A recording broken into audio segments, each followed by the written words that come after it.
As pessoas têm uma visão errada do ônibus 74. Tá? Eu falei isso numa entrevista. Foi uma pancada, né? Em cima do batalhão naquele momento. Né? Foi porque o batalhão não respondeu à altura do que foi, porque a realidade não foi compartilhada com as pessoas. Né? Eu estava numa emissora aí, acompanhando, fui convidado para acompanhar aquela ocorrência na Ponte Rio-Niterói. Das 37 pessoas lá no ônibus, uma ocorrência com refém, sucesso. O camarada foi neutralizado, lamentavelmente, a gente tem que lamentar, né? Aí a gente estava num debate, um jornalista que foi do Extra há muito tempo, esperamos que não seja um ônibus 74, mais um ônibus 74, etc. Levantei a mão. Aí ele, não, o que houve, Storani? Quer fazer um comentário? Eu queria lembrar a vocês que se for ônibus 74, significa que a maior parte dos reféns foram salvos. Mas como assim? Eu falei, bom, vamos lembrar que haviam 10 reféns no ônibus. 9 foram salvos. Lamentavelmente, a Geisa Firmino dos Santos veio a falecer porque o Santo Nascimento a retirou junto com ele de dentro do ônibus. E a ação, ela foi equivocada. O policial, tudo certo, mas, infelizmente, fatalidade. E lembrando, a menina foi morta pelo Santo Nascimento. E que depois veio a morrer na viatura, que levou 4 policiais do BOPE a julgamento, júri popular, e foram absolvidos, né, pela morte do Santo Nascimento. Enfim, aí todo mundo ficou me olhando. Eu falei, então... E detalhe, o que aconteceu no 74, que uma das alternativas táticas, aqui, estrategicamente viável, que era a utilização do atirador de precisão, o sniper, foi impedido por uma ordem do governador do estado. Aí ele confirmou, não, soubemos que na época o governador, o menininho, deu uma ordem que estava preocupado com a repercussão daquilo. Eu não gosto de falar o nome dele. Né? Menininho. E aí, Aí o problema é que o comandante acatou.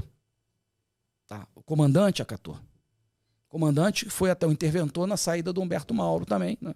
Enfim. E que 4 oficiais do BOPE saíram em razão de um conflito sobre essa situação. O BOPE não é a força de ocorrência com refém, é voltado para a favela, mas isso vai acontecer. Isso é uma tendência natural. Já é uma realidade de São Paulo. Rio de Janeiro é 2 por ano. Já 2 tinham acontecido, essa foi a 3ª. Enfim, aí é lógico que perdeu o comando, né? Aí trouxe um outro comandante, e que a primeira coisa que ele fez foi trazer de volta dos 3 capitães que tinham saído. Um deles não saiu porque tinha passado no concurso público para professor, que fui eu. E a unidade também, a partir daí, se transformou. O BOPE se transformou. E hoje é a tropa que mais salva refém no Brasil. Foram 37 nessa lá, foram quase 18 lá no Banco Santander, pelo menos uns 4 anos antes. A tropa se especializou, trabalho muito bem feito, por quem veio comandando o BOPE, com quem assumiu as responsabilidades das alternativas táticas. O BOPE deu uma evoluída muito boa, sem dúvida nenhuma. Então eu falo sobre essa questão, o ônibus 74, foi um erro porque foi imputado ao BOPE, na verdade, não dependeu da unidade. A unidade ia fazer tudo dentro dos protocolos. Mas uma interferência indevida, fora do protocolo, com uma visão política eleitoral, acabou interferindo numa decisão técnica. Por isso que se fala a necessidade de pensar, botar pessoas técnicas como tomadores de decisão, e não pessoas com cargos políticos, enfim, e deu no que deu. Então eu sempre saio em defesa do ônibus 74. Por quê? Porque nessa época, embora eu já tivesse num processo de afastamento, do concurso que eu estava promovendo, eu estava fazendo uma pesquisa dentro da unidade, na polícia, na verdade, e estava na sala na época do chefe de Estado-Maior, o Coronel Ribeiro, que depois veio ser comandante-geral, e acompanhando. Uma outra crítica que tem nessa ação do 174 foi o uso da arma longa ali. Faz sentido? Não, ele estava com a submetralhadora MP5. Né? E podia ser uma pistola? Podia ser, mas a submetralhadora MP5 é arma para aquilo. Podia ser uma pistola? Podia. Não ia mudar muita coisa, não. A questão foi o timing. Tinha que ter o tiro de comprometimento. O sniper tinha que ter sido. No momento que ele botou a cara para fora do ônibus na janela. Aquela era a hora. Mas aí vamos lá. Ia estourar a cara do cara, né? Imagina, horário nobre, na TV, mundo inteiro assistindo. Foi 2002. 2000. 2000. Um tiro de 7,62 atravessando o crânio do Santo Nascimento, horário nobre. Tu imagina a cena? Né? Imagina a cena. Aí iam questionar o quê? Por que não continua a negociação? Por que não isso, aquilo? Porque sempre tem essa outra visão do porquê. Não tem problema fazer pergunta. Você tem que ter resposta. Porque não é isso. Porque o perfil dele não era adequado. Eu liguei na hora da ocorrência para um colega que estava lá. Ele foi o perfil, eu falei, cara, o perfil desse cara não tem jeito, cara. Ele não tem domínio das suas faculdades.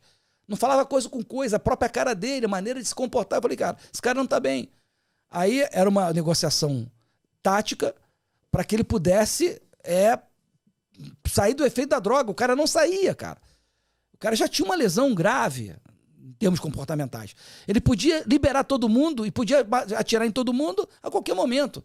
Era inesperado, então tinha que se tomar uma decisão. Aí o comandante recebe a ligação, ele dá uma ordem, tira o sniper. Aí quando eu soube que foi desmobilizado, eu falei, puta merda. Eu falei, cara, agora entregou, né, ao acaso o que poderia ser conduzido por uma decisão adequada, estrategicamente adequada. Senão não precisava existir uma terceira alternativa tática, que é a utilização do sniper. Sim. Enfim. Então, lamentável, cara. Lamentável isso. E aí, quando tu fala da eficiência, né? Citou ali 90% de eficiência. Acontece isso toda vez que tem uma ação policial com equívoco, né? Com erro, né? Com dano, coloca como regra e, mais uma vez, atrapalha e tem uma inibição da atividade, explode o batalhão, muda tudo. E aí, para recuperar isso, irmão, demora muito tempo. A imagem é um problema muito sério, né? Quando você enquanto você cria uma informação, eu acho que foi equivocada.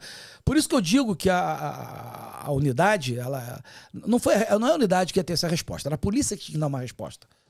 Mas a resposta teria que vir uma intervenção inadequada do comandante da polícia, que era o governador do estado, entendeu? Então, quem iria fazer isso? Então, soubemos disso e não poderíamos falar sobre isso. Hoje se fala, não tem mais necessidade de preservar o B ou C e nem você fazer uma crítica direta a um superior hierárquico. Esse é o problema da polícia. Lembrando que o Rodrigo Pimentel foi falar isso no Fantástico, foi preso, Pimentel, né? Foi preso por causa disso. Ele deu uma entrevista falando do ônibus 74, mostrando, falando aquilo. E foi preso, mandado para Campos, na verdade, 2º Batalhão, depois foi mandado para Campos. Ele estava na ativa, né? Estava na ativa. Ele foi submetido a um conselho de justificação para que queriam expulsar o Pimentel. Queriam expulsar o Pimentel. Mas na inspeção de saúde descobriram que ele tinha uma deficiência auditiva, como todos nós do BOP temos, né? Aí não puderam expulsar o Pimentel, tiveram que reformá-lo administrativamente, por incapacidade. Entendeu? Então a saída do Pimentel se deu por conta disso. Então foi também ia ser uma covardia tremenda. Ele fez uma declaração. Que ele fez uma crítica. Ele fez uma crítica ao superior hierárquico. Essa foi a questão toda. Onde ele foi pego. Não podia falar aquilo. Podia falar tecnicamente qualquer coisa. Na ideia que aceitou a ordem e não agiu da forma como o protocolo dizia. Sim.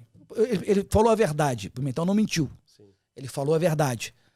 Mas é óbvio que o regulamento disciplinar nos alcança. E se você falar isso, você tem que estar pronto para responder por isso. E foi o que aconteceu.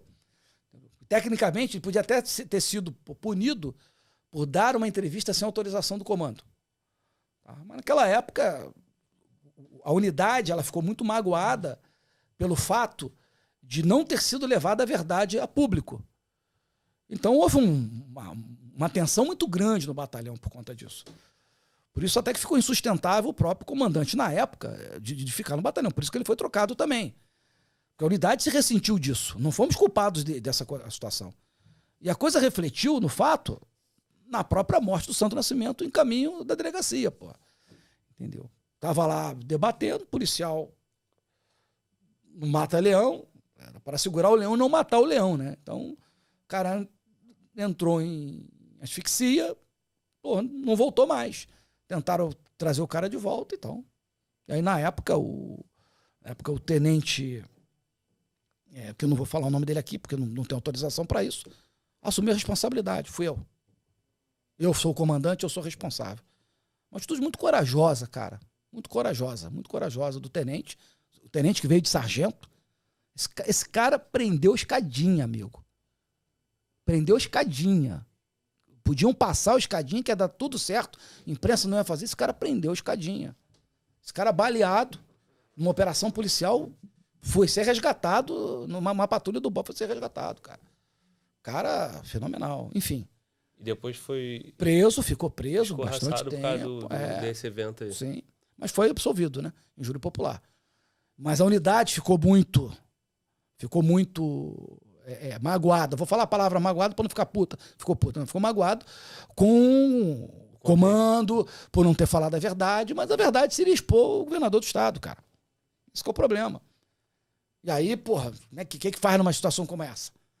Então, se alguém falar, pode falar, mas vai ter consequência. Foi o que aconteceu com o Pimentel. Eu acabei confundindo o ano, pensei em 2002, porque em 2002 o governador foi candidato a presidente. Então, provavelmente... Foi por isso. Já estava pensando no projeto político para presidência e tal, né? Que não deu em nada e depois a história dele tá aí para quem quiser pesquisar. O tempo é o melhor remédio, né?